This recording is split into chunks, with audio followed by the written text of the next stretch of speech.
Namaku Abdul Rahman, 19 tahun, anak desa kecil bernama Kembang Minten di lereng utara Jawa Tengah. Sejak kecil aku terbiasa melihat siluet Gunung Merbabu dari halaman rumah. Gunung itu gagah, tapi juga misterius. Banyak cerita tentang pendaki yang hilang, suara gamelan di malam hari, dan bayangan putih di jalur pendakian. Akhir Januari, aku dan 4 teman Arif, Randy, Yoga, dan Dimas sepakat untuk mendaki. Kami ingin menikmati sunrise di puncak Genteng Songo. Malam sebelum keberangkatan, aku tidur di rumah nenekku yang dekat sawah. Udara dingin, suara jangkrik keras. Nenek sempat berkata, "Le, nenek arep munggah Merbabu ojo sembrono. Ojo nganti delok sing ora kudune kowe delok."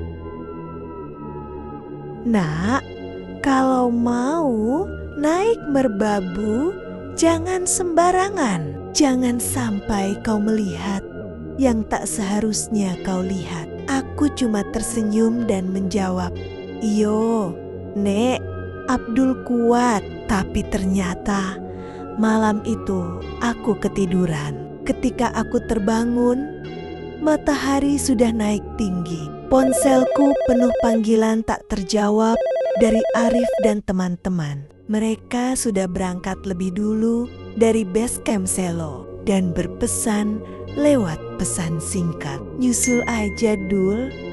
Kami pelan kok. Masih di pos 1. Aku panik, bergegas berangkat naik motor tua ke base camp, meminjam jaket dari bapak. Udara pagi di Kembang Minten begitu dingin, tapi adrenalin membuatku tak peduli. Sesampainya di base camp, suasana ramai dengan pendaki lain. Aku mendaftar Selo, lalu mulai menapaki jalur pendakian dengan langkah cepat. Jalur Merbabu dari Selo terkenal dengan padang rumput luas dan pemandangan cantik. Tapi semakin tinggi aku naik, suasana berubah. Kabut tebal turun lebih cepat dari biasanya. Di pos 2, aku sempat bertemu 2 pendaki lain. Mereka bilang rombonganku sudah lewat sekitar 30 menit lalu. Aku makin semangat mengejar. Tapi begitu masuk ke hutan pinus menuju pos 3, kabut mulai menelan pandangan. Udara mendadak dingin menggigit. Aku menyalakan senter di siang bolong karena matahari benar-benar hilang tertutup kabut. Suara langkah kakiku bergema aneh, seperti ada yang mengikuti. "Arif, Randy, tunggu aku." Tak ada jawaban, hanya suara seperti ranting patah di belakangku. Aku berhenti, hening, lalu samar-samar terdengar suara tawa kecil anak-anak kecil. Setelah berjam-jam berjalan dalam kabut, aku melihat 3 sosok berdiri di depan tenda berwarna oranye. Dari jauh aku mengenali bentuknya. Tenda teman-temanku. Woi, aku nyusul. Aku berlari. Tapi anehnya, ketika sampai, tenda itu kosong. Di dalamnya hanya ada sisa mie rebus dingin dan botol air terbuka. Tiba-tiba, aku mendengar suara langkah mendekat dari arah belakang. Aku menoleh. Arif berdiri di sana. Senyumannya kaku. Akhirnya nyusul juga. Kami tunggu dari tadi. Tapi saat aku menatap lebih lama, matanya tampak kosong. Kulit wajahnya pucat, seperti orang yang belum tidur berhari-hari. Di belakangnya ada 3 sosok lain.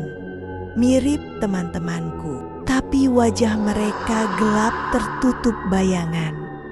Kami berjalan di jalur yang aneh, tak seperti jalur pendakian yang biasanya aku lihat di vlog atau peta. Jalanan berlumut, pepohonan merapat, udara semakin pengap. Rif, kok jalurnya beda? Tak ada jawaban.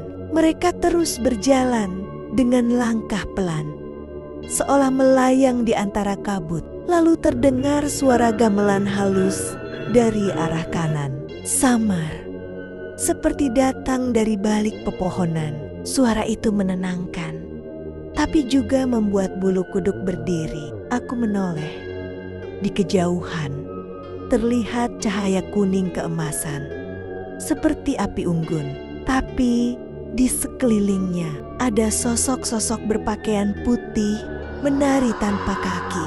Wajah mereka tidak jelas, hanya kabut yang membentuk muka. Aku menjerit, "Arif!"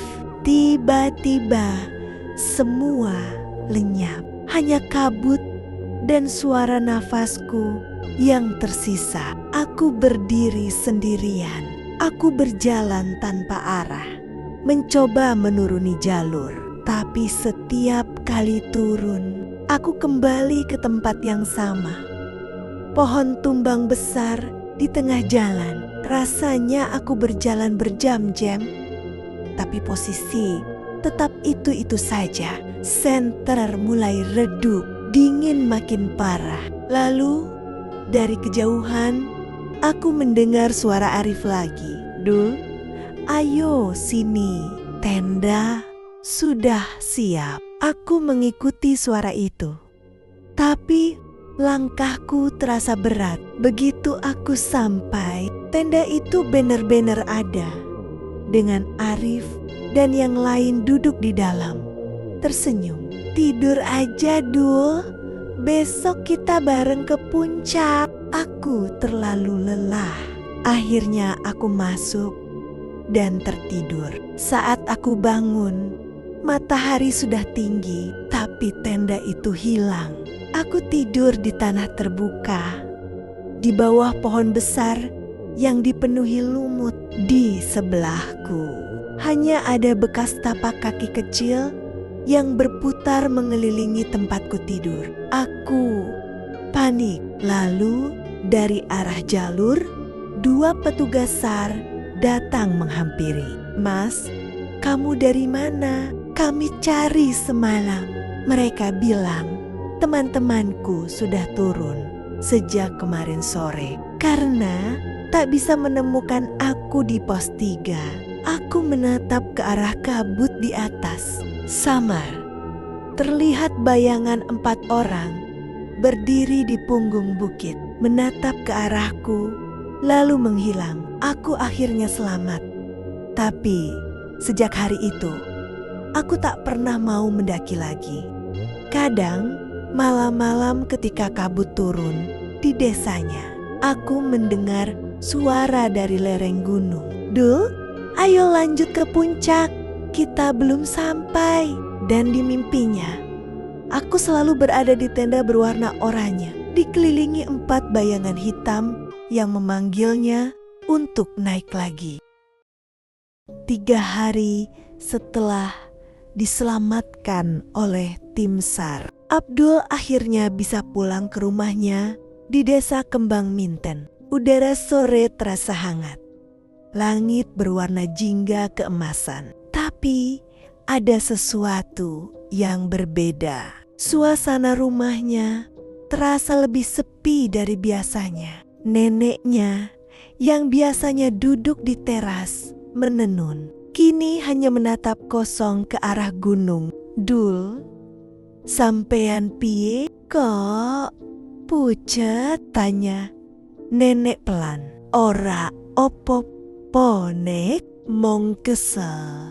Abdul mencoba tersenyum, tapi malamnya saat berbaring di kamar, ia mendengar suara langkah di luar jendela pelan, lalu berhenti tepat di belakang tembok kamarnya. Ia menatap jam dinding.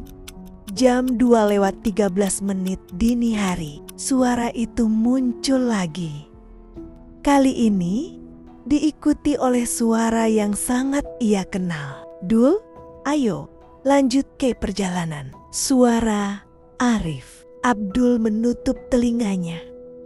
Berdoa cepat, lalu semuanya hening. Tapi jantungnya berdetak begitu cepat hingga sulit bernapas. Keesokan malamnya, Abdul mencoba bersikap normal. Ia pergi ke pos ronda desa, tempat biasa anak muda nongkrong sambil minum kopi dan ngobrol ngalor ngidul. Ada Randy, Yoga, dan 2 teman kampung, Udin dan Imam. "Wah Dul, sempet viral loh katanya. Kamu hilang di Merbabu." "Iya, aku lihat beritanya di grup pendaki." "Gila, 3 hari di atas sendirian." "Hehe, iya," jawab Abdul pelan, menatap ke arah jalan yang sepi. Ia mencoba ikut tertawa, tapi matanya terus tertuju ke sisi jalan yang mengarah ke arah gunung. Seolah ada sesuatu yang memperhatikannya dari jauh. Angin malam berhembus dingin. Lampu pos ronda redup berkedip karena sambungan listrik yang lemah. Tiba-tiba Udin menepuk bahu Abdul. "Dul, sopo kui? Kok ono wong nang sawah tengah wengi?" Mereka semua menoleh. Di kejauhan, di tengah kabut tipis yang turun dari arah gunung, tampak 4 sosok berdiri diam di dekat pematang sawah. Dari jauh seperti orang, tapi tinggi mereka tak wajar. Terlalu tinggi, terlalu kaku. "Walah, mungkin petani nyari sapi," kata Imam, mencoba menertawakan suasana. Tapi tak ada yang tertawa. Karena sesaat kemudian 4 sosok itu menghilang bersamaan, seolah ditelan kabut. Abdul hanya terdiam, tangannya gemetar. "Mereka yang aku lihat di atas gunung," bisiknya pelan. Malam makin larut. Teman-temannya sudah pulang, tapi Abdul masih duduk di pos ronda, menatap ke arah gunung yang samar dalam gelap. Ia mendengar sesuatu samar, seperti suara gamelan. Lalu suara orang tertawa pelan di telinganya. "Abdul, kami masih di atas. Ayo balik ke puncak." Abdul menoleh cepat, tapi tak ada siapapun. Lampu pos ronda padam seketika, dan seluruh desa gelap. Dalam kegelapan itu terlihat 4 bayangan hitam berjalan perlahan di tengah jalan desa, mendekat ke arah pos ronda. Setiap langkah mereka disertai suara seperti ranting patah dan tanah berderak. Abdul tak bisa bergerak, matanya membesar. Ia hanya bisa berbisik pelan, "Aku ora arep bali maneh." Keesokan paginya, warga menemukan Abdul tertidur di lantai pos ronda dengan tubuh menggigil, wajah pucat pasi, dan senter yang masih menyala. Di tanah di depannya ada 4 jejak kaki besar, bukan seperti kaki manusia. Ketika ia sadar, ia hanya berkata satu kalimat, "Mereka ngajak aku naik lagi." Setelah beberapa minggu kejadian aneh di desanya, Abdul memutuskan untuk melanjutkan kuliah ke kota Salatiga, melanjutkan paket kuliah sambil kerja paruh waktu. Ia ingin meninggalkan segala kenangan menyeramkan di Kembang, Minten, dan mencoba hidup baru. Pagi itu langit cerah.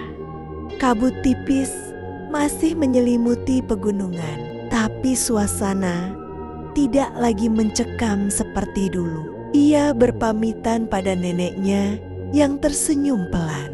"Hati-hati, Dul, ora usah mikir. Sing wis kelakon, sing penting saiki yurip sing tenang."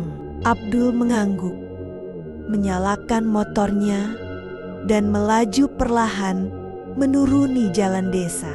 Untuk pertama kalinya sejak lama, ia merasa damai. Di Salatiga, Abdul menumpang di kos sederhana dekat kampus. Ia bekerja sambilan di sebuah warung bakso dan kuliah sore hari. Hidupnya sederhana, tapi terasa lebih ringan. Tidak ada kabut, tidak ada suara aneh dari gunung, tidak ada bayangan hitam di malam hari. Teman-teman barunya sering menggoda. "Dul, katanya kamu dulu sempat hilang di gunung ya?" Abdul hanya tertawa kecil. "Iya, dulu aku nyasar, tapi sekarang aku nemu jalan pulang yang benar." Ia mulai terbiasa dengan kehidupan kota, suara kendaraan, lampu-lampu malam, dan aroma makanan dari warung pinggir jalan yang ramai. Di kampus, Abdul bertemu seorang teman perempuan bernama Mira yang duduk di sebelahnya di kelas. Mira ramah dan sering membantu Abdul memahami materi kuliah. Kadang mereka makan bakso bareng setelah kelas malam. "Kamu orangnya tenang banget, Dul," kata Mira suatu malam. "Soalnya aku udah ngalamin hal yang bikin semua hal lain jadi ringan," jawab Abdul sambil tersenyum. Sejak saat itu, Abdul mulai terbuka lagi. Ia bisa tertawa, bercanda, dan bahkan mulai berani bermimpi tentang masa depan. Beberapa bulan kemudian, Abdul pulang sebentar ke desa untuk menengok neneknya. Jalan desa tampak lebih terang, pohon-pohon rapi, dan kabut gunung hanya tinggal kabut biasa, bukan ancaman. Di pos ronda, tempat ia dulu mengalami malam menakutkan, kini anak-anak muda tertawa sambil bermain gitar. Abdul duduk di sana sebentar, menatap ke arah Gunung Merbabu yang megah. "Sekarang cuma gunung biasa," gumamnya pelan sambil tersenyum. Ia menutup mata, menarik napas panjang, dan membiarkan angin pegunungan menyapu wajahnya. Kini Abdul dikenal sebagai pemuda baik yang tekun belajar dan rajin bekerja. Ia jarang bercerita tentang masa lalunya, tapi orang-orang yang mengenalnya tahu ada sesuatu yang dalam di balik ketenangannya. Suatu sore, saat duduk di taman kampus, Mira bertanya, "Kalau nanti udah lulus, kamu mau ngapain, Dul?" "Aku pengen bangun rumah di bawah gunung, tapi bukan buat takut, buat hidup." Mira tersenyum dan berharap ada jawaban lain selain itu. Hari itu, langit Salatiga cerah. Kampus ramai karena libur semester sudah dekat. Abdul baru saja selesai shift sore di warung bakso tempatnya bekerja. Saat Mira datang membawa 2 gelas es teh dan senyum lebar, "Dul," katanya riang, "minggu depan kita mau camping di Merbabu bareng anak-anak kampus. Kamu ikut ya?" Abdul yang sedang membereskan meja langsung terdiam. Tangan yang memegang lap kaku di udara. "Merbabu?" Suaranya pelan, hampir berbisik. "Iya," jawab Mira santai.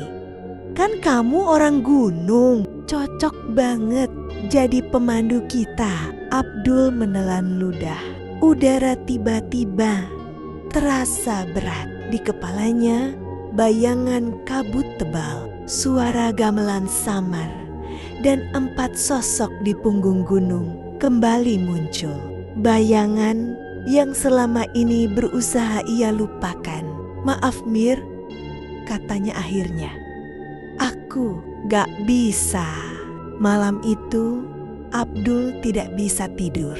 Dari jendela kamarnya di kos, ia menatap ke arah utara, ke arah merbabu yang samar terlihat di bawah sinar bulan. Hatinya berdebar aneh. Gunung itu terlihat tenang, tapi bagi Abdul, merbabu adalah pintu dua dunia. Dunia nyata dan sesuatu yang tak bisa dijelaskan. Ia teringat wajah teman-temannya, Arif, Randy, Yoga, dan Dimas. Semua sudah berkeluarga, tinggal di kota lain. Tapi sesekali mereka masih chat di grup WhatsApp. Malam itu Abdul membuka grup tersebut. "Bro, kalau lu balik merbabu lagi, jangan sendirian. Gunung itu gak jahat, Dul. Cuma kita yang kadang gak sopan." Pesan lama dari Arif muncul paling atas. Abdul menghela napas. "Aku masih inget kalian, Rif," gumamnya pelan. Keesokan harinya, Mira menghampiri Abdul di kantin kampus. "Kamu yakin gak mau ikut, Dul? Tenang aja, ini lewat jalur Wekas, bukan selo kayak dulu." Abdul tersenyum kaku. "Bukan soal jalur, Mir. Aku cuma belum siap." Mira mengernyit. "Kamu trauma banget ya?" Abdul tak menjawab. Ia hanya menatap jauh.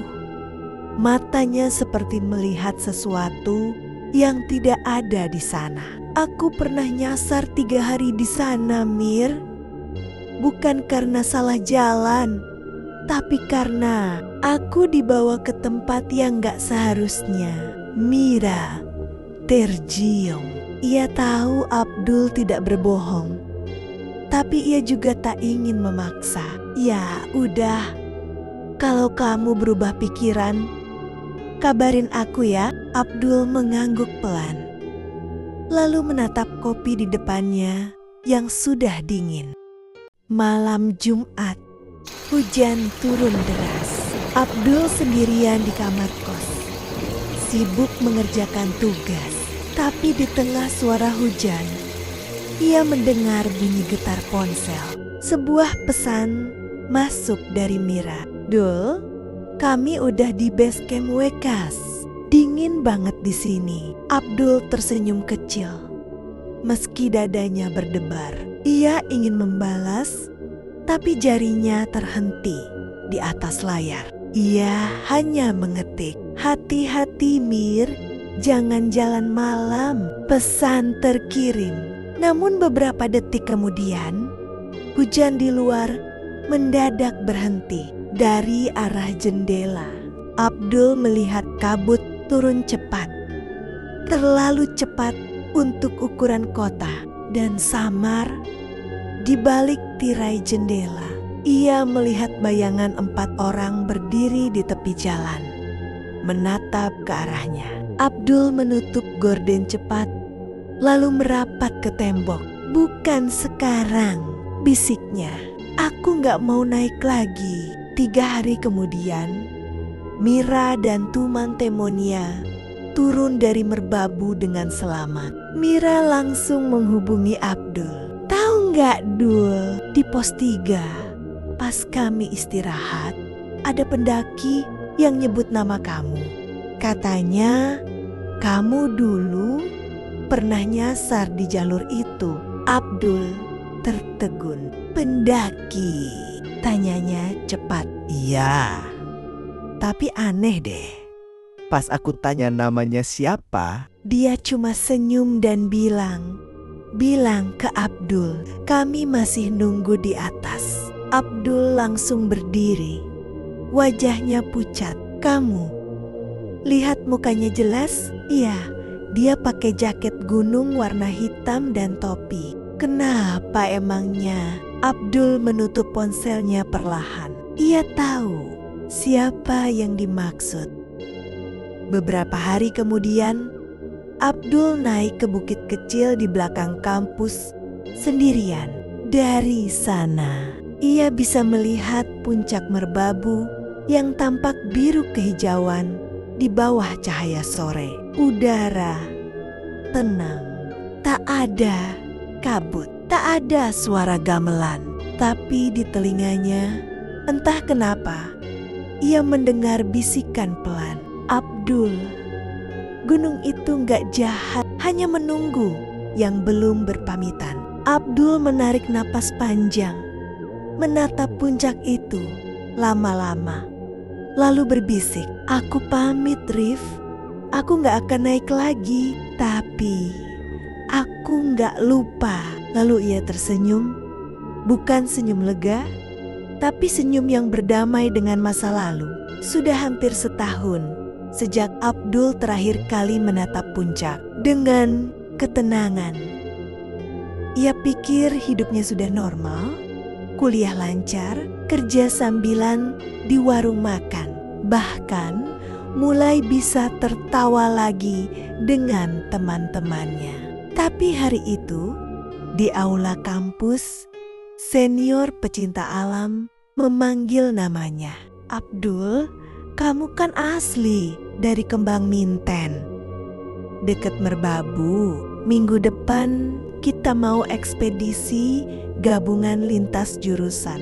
Kami tunjuk jadi pemandu lokal ya." Tapi Kak, saya nggak terlalu." "Tenang aja," potong seniornya. "Kita cuma butuh yang tahu medan dasar. Gak perlu sampai puncak. Jalurnya aman kok." Abdul terdiam. Dalam hatinya ada pergulatan hebat. Setiap kali mendengar kata merbabu, tubuhnya terasa berat, tapi sekaligus ada suara kecil di kepalanya yang berkata, mungkin ini saatnya berdamai. Dan entah kenapa, saat menatap ke belakang ruangan, ia melihat Mira sedang menatapnya sambil tersenyum. Senyum yang lembut dan entah bagaimana membuatnya mengangguk pelan. "Baik Kak, saya ikut." Di luar aula, Mira langsung menghampirinya. "Akhirnya kamu mau juga, Dul," katanya ceria. Abdul tersenyum tipis. "Aku juga gak yakin, Mir. Tapi ya, sudahlah." Mira menatapnya lama. Ia tahu betapa besar perjuangan Abdul untuk bisa mengatakan ya. Di balik cerianya, Mira menyimpan sesuatu. Rasa sayang yang sudah lama ia pendam. Ia tak ingin Abdul tahu. Tapi hari itu, melihat laki-laki itu berdiri tegak dengan ransel di pundak, hatinya hangat. "Tenang aja," katanya sambil tertawa. "Kalau kamu takut, aku temenin di depan." "Heh, yang pemandu siapa? Yang dituntun siapa?" balas Abdul sambil tersenyum. Untuk pertama kalinya setelah lama, ia tertawa tanpa beban. Seminggu kemudian, mereka berkumpul di kampus. Ransel besar, tenda, dan logistik menumpuk di halaman parkir. Semua tampak semangat, kecuali Abdul. Malam sebelum keberangkatan, Abdul tak bisa tidur. Di tengah keheningan, ia mendengar bunyi langkah kaki di luar kos. Pelan, teratur, seperti seseorang sedang berjalan dengan sandal di lantai semen. Ia membuka jendela dan tak ada siapa-siapa. Namun saat menoleh ke meja belajarnya, ia melihat kompas kecil yang dulu ia bawa waktu nyasar. Benda yang ia buang di hutan kini tergeletak di atas meja, basah dan berlumut. "Astagfirullah," bisiknya. Ia langsung menutup jendela rapat-rapat. Pagi itu kabut menyelimuti jalan menuju base camp Wekas. Abdul duduk di kursi depan minibus, memandangi pepohonan yang semakin rapat. Mira duduk di belakang. Sesekali melirik ke arah Abdul, tersenyum kecil. "Kamu kelihatan pucat," katanya. "Gak apa-apa," jawab Abdul. "Cuma kedinginan." Padahal bukan itu. Setiap tikungan jalan, setiap pohon pinus yang mereka lewati membuatnya merasa seperti pernah lewat di sini, tapi dengan suasana yang jauh lebih gelap. Sampai akhirnya mereka tiba di base camp. Udara dingin menampar wajah dan Abdul sadar tempat itu sama persis dengan lokasi terakhir ia melihat cahaya aneh 3 tahun lalu. Malam pertama di base camp berjalan tenang. Api unggun menyala. Suara tawa dan gitar terdengar riuh. Abdul mencoba ikut tertawa, tapi telinganya terus menangkap sesuatu. Suara gamelan halus dari jauh. Bisiknya. Teringat pengalaman dulu. Mira menoleh. "Apa? Dul? Enggak, angin. Mungkin." Tapi saat semua tertidur, Abdul terbangun karena merasa dilihat seseorang dari balik kabut tipis di tepi hutan. Ada siluet 4 orang berdiri diam menatap ke arahnya, dan salah satu dari mereka memakai jaket hitam dan topi. Abdul menunduk, tubuhnya gemetar. Ia tahu ini bukan halusinasi. Mereka masih menunggu. Pagi hari, rombongan mulai naik. Jalur lembab, tanah licin, kabut turun cepat. Abdul memimpin di depan. Meski hatinya tidak tenang, Mira berjalan di sampingnya.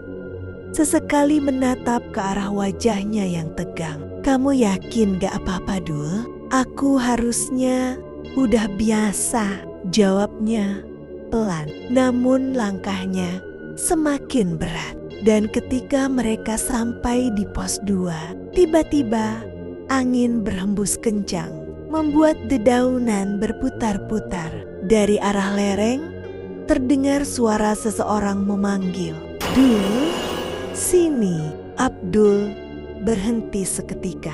Mira menatapnya bingung. "Siapa?" tanyanya. "Nggak tahu." Tapi suaranya, Abdul menelan ludah. Ia tahu suara itu. Sore menjelang malam, kabut turun tebal di pos 3. Rombongan berhenti untuk beristirahat. Abdul duduk agak jauh, menatap hutan berkabut. Mira menghampirinya dengan jaket cadangan. "Kamu udah bantuin banyak banget hari ini," katanya lembut.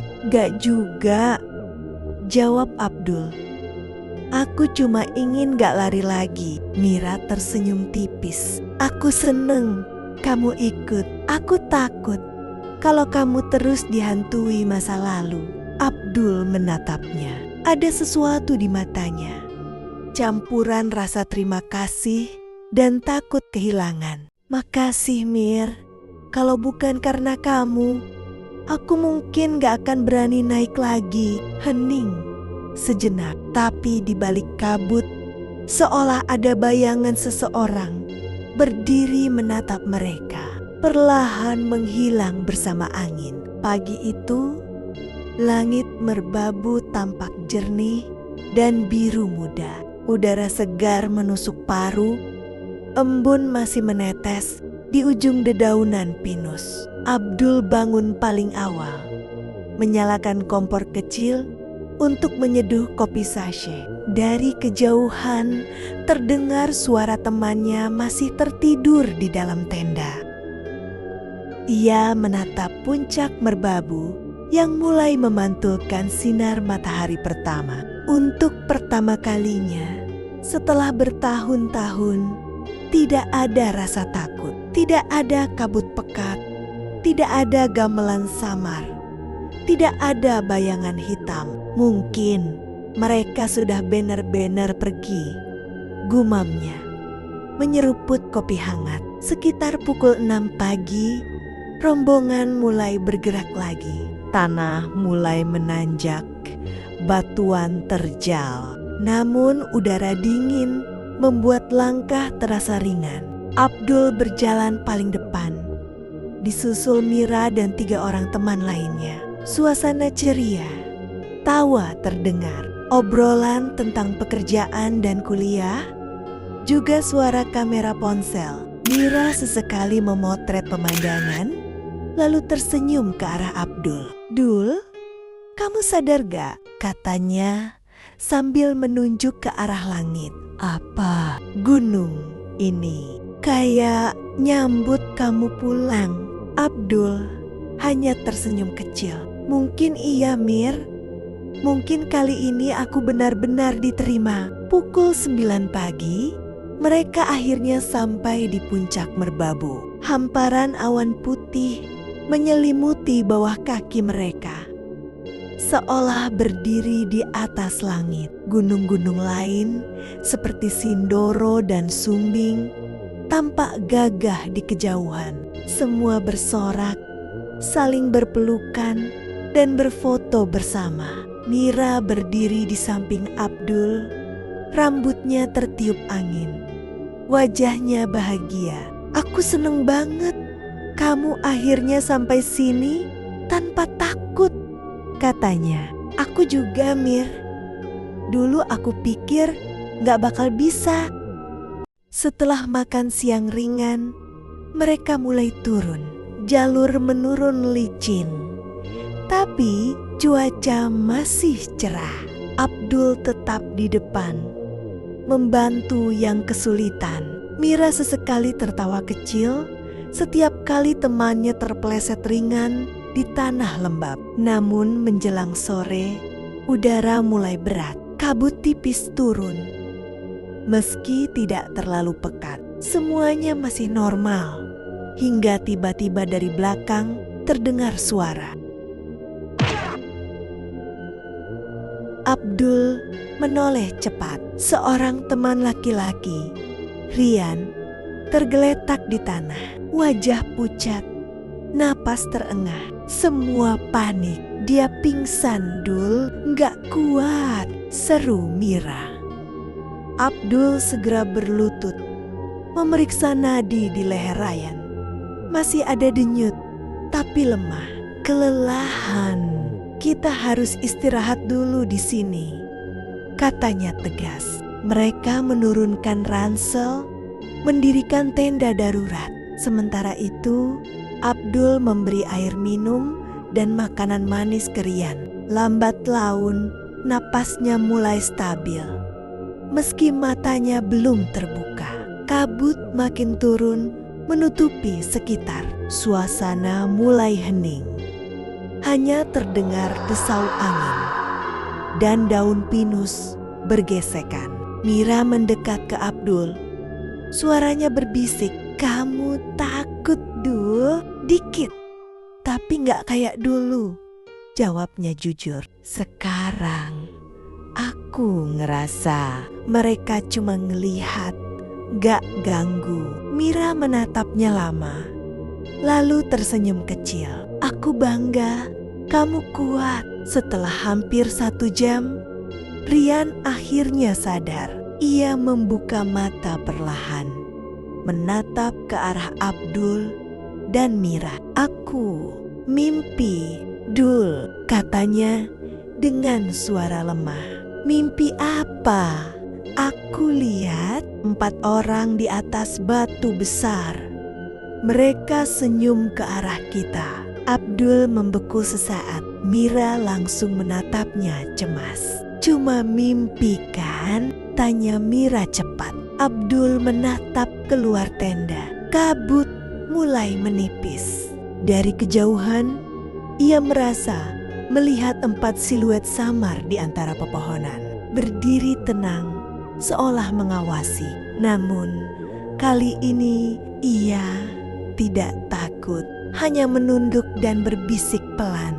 "Terima kasih, aku udah sampai puncak dengan selamat. Sekarang kalian tenanglah." Mereka melanjutkan perjalanan turun dengan hati-hati. Rian sudah kuat, Mira di sisi Abdul, dan langit mulai cerah kembali. Burung-burung terdengar berkicau. Sinar matahari sore menembus celah pohon pinus, menimbulkan warna keemasan di jalur pendakian. Saat melangkah menuruni batu terakhir, Abdul berhenti sejenak, menatap ke belakang, ke arah puncak merbabu yang samar di balik awan. "Akhirnya selesai," katanya dalam hati. Dan kali ini gak ada yang hilang. Sesampainya di base camp, suasana ramai dan penuh tawa. Semua sibuk berfoto dan berbagi cerita. Mira datang menghampiri Abdul dengan wajah lega. "Kamu tahu, Dul, aku sempat takut tadi. Rian kenapa-kenapa? Aku juga. Tapi kayaknya ada yang bantuin kita." Mira tersenyum. "Mungkin gunungnya udah maafin kamu." Abdul tertawa kecil. "Atau mereka udah pamit baik-baik." Mereka saling berpandangan, lalu tertawa bersama. Di kejauhan, matahari sore jatuh perlahan di balik puncak merbabu. Dan untuk pertama kalinya, Abdul benar-benar damai. Sudah 2 tahun berlalu sejak pendakian terakhir Abdul ke Gunung Merbabu. Kini, kabut yang dulu terasa menyeramkan baginya menjadi kenangan yang justru hangat di hati. Abdul sudah lulus dari universitas